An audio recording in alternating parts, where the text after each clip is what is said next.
சிதுமகள் கிச்சனுக்கு வணக்கம் ஃப்ரெண்ட்ஸ். இன்றைக்கி நம்ம பார்க்க போகிறது பனிவரகு எலுமிச்சை சாதம் எப்படி பண்ணுறது அப்படின்றத பார்க்கலாம். எப்பயும் மாதிரி லெமன் ரைஸ் இல்லாமல் இது கொஞ்சம் டிஃப்ரெண்ட்டாகவும் இருக்கும், நல்லா ஹெல்த்தியானதும் கூட குழந்தைங்களுக்கு. ஸோ இதை வந்து பனிவரகு வந்து நல்லா ஊற வச்சு ஒரு 3 டைம்ஸ் நல்லா க்ளீன் பண்ணிவிட்டு 1:3 ரேஷியோவில் தண்ணி வச்சு வச்சுருக்கேன். ஸோ அதுக்கு வந்து தேவையான பொருட்கள் என்னென்னலாம் எடுத்துருக்கோம் அப்படின்னா, முந்திரி 1 டேபிள் ஸ்பூன் அளவுக்கு எடுத்துருக்கிறேன், உப்பு, மஞ்சள் தூள் 1 டேபிள் ஸ்பூன் அளவுக்கு, கடலைப்பருப்பு 1 டேபிள் ஸ்பூன் அளவுக்கு, வேர்க்கடலை, 1 லெமனு, தேவையான அளவுக்கு கருவேப்பிலை வந்து எடுத்து வச்சுருக்குறோம்.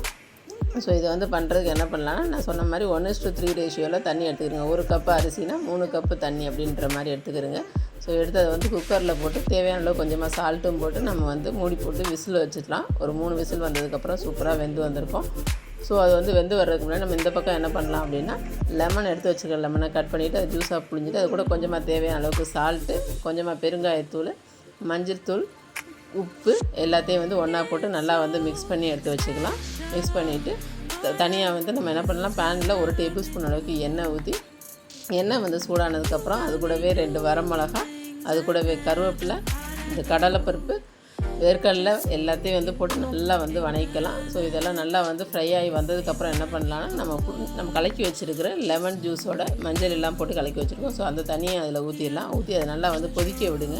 நல்லா கொதித்ததுக்கப்புறம் என்ன பண்ணலான்னா, நம்ம வந்து அந்த பக்கம் நம்ம அரிசியை வந்து வேக வச்சு எடுத்து வச்சுருக்கோம். ஸோ அந்த அரிசி வந்து குக்கரோட விசில் அடங்குற வரைக்கும் வச்சுருக்கோம். ஸோ இது வந்து நல்லா கொதிச்சதுக்கப்புறம் இதை ஸ்டவ்வை வந்து ஆஃப் பண்ணிடுங்க. ஸ்டவ்வை ஆஃப் பண்ணிவிட்டு என்ன பண்ணலான்னா, இப்போ இதை வந்து அது கூட போட்டு அந்த ரைஸோட ஒன்றா போட்டு நல்லா வந்து கிளறுங்க. ரொம்பவே நல்ல ஒரு இது, ரொம்ப ப்ரோட்டீன் இருக்கும், ஃபைபர் ரிச் கண்டென்ட் இருக்குது. ஸோ மினரல்ஸும் அதிகமாக உள்ளது. குழந்தைங்களுக்கு, பெரியவங்களுக்கு எல்லாத்துக்குமே இதை கொடுக்கலாம். ரொம்ப நல்ல ஒரு மில்லட் இது. ஸோ கண்டிப்பாக ட்ரை பண்ணி பாருங்கள். இது எல்லாத்தையும் போட்டு நல்லா இப்போ ஆறுனதுக்கப்புறம் இதில் வந்து போட்டு நல்லா கிளறிக்கிறேங்க. ஸோ இதை நல்லா கிளறிட்டு நான் வந்து முந்திரியை மட்டும் என்ன பண்ணி வச்சுருக்கேன்னா, நெய்யில் வந்து ஃப்ரை பண்ணி வச்சுருக்கிறேன். ஸோ அந்த முந்திரியையும் அதில் போட்டு நம்ம வந்து பண்ணும்போது ரொம்பவே வாசமாகவும் இருக்கும், ரொம்ப டேஸ்ட்டாக இருக்கும், ரொம்ப ஹெல்த்தியான ரெசிபி. லஞ்ச் பாக்ஸுக்கு இந்த மாதிரி ஒரு நாளைக்கு உங்கள் குழந்தைங்களுக்கு கொடுத்து பார்த்துட்டு எப்படி இருக்குது அப்படின்றத மறந்துடாமல் கமெண்ட்ஸில் கொடுங்க.